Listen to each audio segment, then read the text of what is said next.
শুধুমাত্র অষ্টম শ্রেণী পাশ করে থাকলেই তোমরা সরকারের পক্ষ থেকে প্রত্যেক মাসে 1500 টাকা করে পেয়ে যেতে পারো যুবশ্রী প্রকল্পের মাধ্যমে।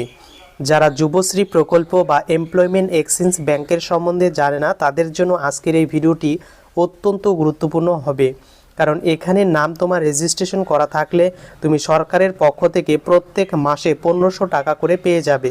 তো কিভাবে তোমরা সেই টাকাটি পাবে, কিভাবে মোবাইলের সাহায্যে আবেদন করবে, কি কি ডকুমেন্টস লাগবে, লাস্ট ডেট কবে, প্রত্যেকটি বিষয় তোমাদের সঙ্গে আজকের এই ভিডিওতে তুলে ধরছি। তো চলো ভিডিওটি শুরু করা যাক। তো এমপ্লয়মেন্ট ব্যাংক এখানে নাম নথিভুক্ত করানোর জন্য প্রথমে এই অফিসিয়াল পোর্টালে চলে আসতে হবে। এমপ্লয়মেন্ট ব্যাংক wb.gov.in পোর্টালের লিঙ্ক ডেসক্রিপশনে দেওয়া থাকবে, সেখান থেকেও সরাসরি আসতে পারো। কি কি যোগ্যতা লাগবে?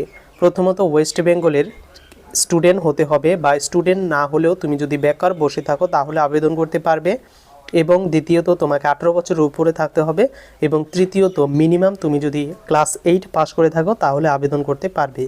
তো নতুন আবেদন করার জন্য এই অফিসিয়াল পোর্টালে আসার পর নিউ এমপ্লয়মেন্ট জব সিকার অপশনে ক্লিক করবে। তারপর একটি নতুন ইন্টারফেস তোমাদের সামনে ওপেন হবে। তো এখানে আসার পর নিচে সমস্ত ডিক্লারেশন ক্লিক করে অ্যাকসেপ্ট অ্যান্ড কন্টিনিউ বাটনটিতে প্রেস করবে। দেন এই ইন্টারফেসটা ওপেন হবে, যেখানে তোমাকে ফর্ম ফিল আপ করতে হবে। তো কোন কোন ডকুমেন্টসগুলি লাগবে? প্রথমত তোমার মাধ্যমিকের বা তোমার যদি বার্থ সার্টিফিকেট থাকে সেটা লাগবে, তোমার আধার কার্ড লাগবে, তোমার যদি কাস্ট সার্টিফিকেট থাকে তাহলে কাস্ট সার্টিফিকেট, এবং ফিজিক্যাল হ্যান্ডিক্যাপ থাকলে তার সার্টিফিকেট লাগবে। এবং প্রত্যেকটি ডকুমেন্টস 20 থেকে 100 কেবির মধ্যে পরবর্তীকালে আপলোড করতে হবে। তো এবার চলে আসি ফর্ম ফিল আপে। প্রথমে তোমার নাম, তোমার বাবার নাম, তোমার হাজব্যান্ড বা স্ত্রী থাকলে তার নাম দিয়ে দেবে। তোমার এখানে সিলেক্ট করবে মেল অর ফিমেল, তোমার কাস্ট চুজ করবে SC ST OBC জেনারেল, এবং তোমার রিজিয়ন চুজ করবে। এরপর তোমার ম্যারিটোরিয়াল স্ট্যাটাস, যদি আনম্যারিড হয়ে থাকো তাহলে আনম্যারিড দিয়ে দেবে। তোমার এখানে ডেট অফ বার্থটা এন্ট্রি করবে।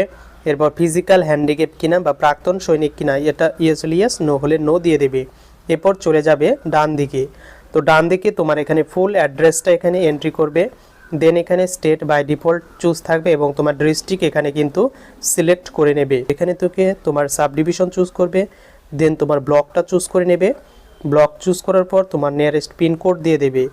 এবং এখানে এক্সচেঞ্জ, তুমি কোন এক্সচেঞ্জ অফিসের আন্ডারে অ্যাপ্লিকেশন করবে এখানে সিলেক্ট করবে। মেনলি একটি ডিস্ট্রিক্টে একটি করেই এক্সচেঞ্জ অফিস থাকে, তবে বেশিরভাগ অনেক ক্ষেত্রে কিন্তু বেশিও থাকতে পারে। তো তোমার কাছাকাছি এক্সচেঞ্জ অফিসের নামটা এখান থেকে দিয়ে দেবে। তোমার মোবাইল নম্বরটি এখানে দিয়ে দেবে। এরপর তোমার ইমেল আইডি থাকলে দিয়ে দেবে। নিচের দিকে স্ক্রল করে চলে আসবে, এবং এখানে কোন এক্সাম তুমি পাস করেছো সেই এক্সামের নামটা এখানে দিয়ে দেবে। তো এখানে কিন্তু অপশন অনেক রয়েছে, তোমরা চাইলে ক্লাস 10 দিয়ে দিতে পারো, এবং কোন বোর্ড থেকে পাস করেছো। যদি ওয়েস্ট বেঙ্গল হয় তাহলে ওয়েস্ট বেঙ্গল বোর্ডটা এখান থেকে চুজ করে দেবে। এরপর তুমি কত সালে পাস করেছো সেটা দিয়ে দেবে, এবং কত পার্সেন্টেজ মার্কস ছিল সেটা এখানে দিয়ে দেবে। এরপর নিচের দিকে একটি অপশন পেয়ে যাবে অ্যাড নিউ। এই অ্যাড নিউতে ক্লিক করবে, আবার ইন্টারফেসটা ওপেন হবে। এরপর ধরা যাক তুমি ক্লাস 12 পাস করেছো, তাহলে সেটা 12 দিয়ে দেবে, আর্টস বা কমার্স বা সায়েন্স। এরপর যারা হচ্ছে কলেজ কমপ্লিট বা ডিপ্লোমা বা গ্র্যাজুয়েশন করেছে, তো প্রত্যেকটি বিষয় কিন্তু এখানে চুজ করা যাবে। এরপর ইউনিভার্সিটির নাম, তোমার সাবজেক্টটা দিয়ে দেবে, কত সালে পাস করেছে এবং কত পার্সেন্টেজ নম্বর ছিল, এগুলো দিয়ে দেবে। এবং তোমার যদি অনার্স কোন সাবজেক্টে করা আছে সেটা এখানে দিয়ে দেবে। তো এইভাবে তোমার যত ডিগ্রি রয়েছে সেটা কিন্তু এখানে দিয়ে দেবে। এরপর এখানে বলেছে তুমি কোন কোন ভাষা জানো, তো এখান থেকে ভাষা চুজ করবে। প্রথমত বেঙ্গলি, আমি লিখতে পড়তে এই সমস্ত অপশনগুলো তোমরা ক্লিক করে দেবে। ধরা যাক তুমি আরও ভাষা জানো, কেউ হিন্দি বা আরবিক জানে, তো সেইগুলো বা ইংলিশে জানে। তো এখানে দেখতে পারবে বিভিন্ন অপশনগুলো রয়েছে, তুমি যেটা কমফোর্টেবল ফিল করবে সেগুলো কিন্তু তুমি ক্লিক করে দেবে। এরপর তোমার এখানে ফিজিক্যাল মেজারমেন্ট চাইবে, তোমার হাইট, ওয়েট এবং চেস্টের মাপ যদি জানা থাকে তাহলে দিয়ে দেবে, না ফিল করলেও কোনো রকম প্রবলেম হবে না। এরপর চলে আসবে তোমার ফটো আপলোড। এখানে তুমি একটা তোমার ফটো আপলোড করে দেবে 500 কেবির মধ্যে, এবং তোমার সিভি দিয়ে দেবে। যদি সিভি না থাকে আপলোড করতে হবে না, কোনো প্রবলেম নেই। এরপর নিচে তোমার যদি প্রিভিয়াস কোনো এক্সপিরিয়েন্স থেকে থাকে কাজের তাহলে এটা ফিল করবে, নচেত তোমার এখানে কোনো কিছু ফিল করার প্রয়োজন নেই। এরপর নিচের দিকে চলে আসবে তোমার প্রুফ অফ রেসিডেন্স, তুমি কোন ডকুমেন্টস এখানে আপলোড করতে চাইছো, তো এখানে আধার কার্ড দিয়ে দেবে। এরপর তোমার প্রুফ রেসিডেন্স বা আধার কার্ডের নম্বরটা এখানে বসিয়ে দেবে। এরপর উইথিন স্টেট এটাই থাকবে, এবং বিপিএল কিনা, যদি ইয়েস হয় ইয়েস, নো হলে নো। এরপর অ্যাডিশনাল ইনফরমেশনে কিছু ফিল করতে হবে না এবং নিচে এই যে ক্যাপচার কোড বা সংখ্যাগুলো আছে এগুলো হুবহু এখানে ফিল করে এই ডিক্লারেশন বাটনগুলিতে টিক চিহ্ন দিয়ে দেবে। টিক চিহ্ন দিয়ে দেওয়ার পর নিচে সাবমিট বাটন রয়েছে, এই সাবমিট বাটনে ক্লিক করবে। তারপর যে ডকুমেন্টসগুলি প্রথমে তোমাদের বললাম সেই ডকুমেন্টসগুলি এক এক করে আপলোড করে দিলেই ফাইনাল সাবমিট করে দেবে। তো এবার অনেকেরই প্রশ্ন যে ফাইনাল সাবমিট তো করে দিলাম, এবার ব্যাঙ্ক ডিটেলস তো নিল না, তাহলে আমার টাকা ঢুকবে কী করে? এখানে অনেকেরই এই প্রশ্নের উত্তর দিয়ে দেই।